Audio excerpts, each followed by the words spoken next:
But not everyone believes that biology is destiny. For many scientists, it's your experiences in life that count. Your upbringing, your education, your environment. Chief among these scientists is psychologist John Watson, who offers a theory that is the mirror opposite of eugenics. This was the heyday of hereditarians and geneticists who said that human beings were constrained by their genetic inheritance. And Watson was saying that this is baloney, that human beings were shaped solely by their environment.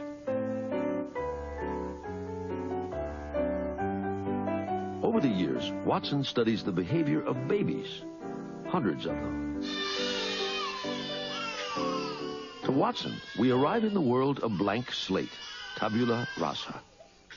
Nearly everything is learned, even things we think are instinctual, like fear.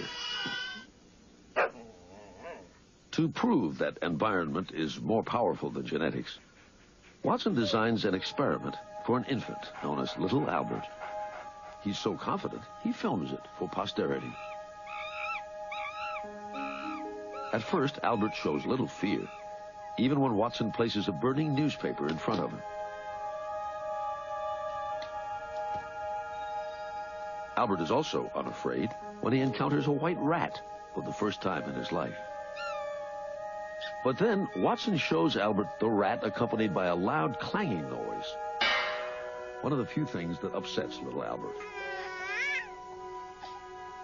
And he does it again. And does it again. Eventually, Albert learns to fear not just the rat, but all furry things, even without the loud noise.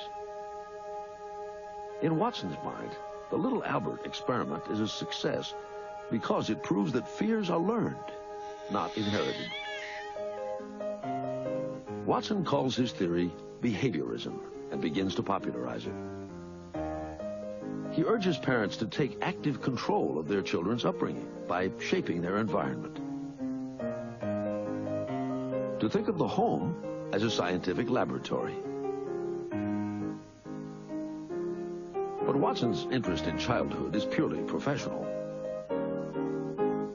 He didn't like children much. He referred to them in one of his many statements as always squalling and shouting and dirty and wanting to be fed and sort of a nuisance. It's clear he didn't particularly like them in his own environment.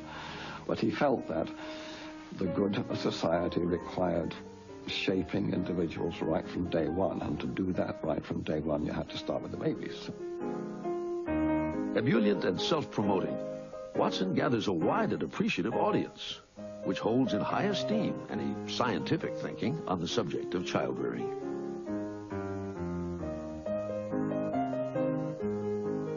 Science was increasingly important in the popular mindset.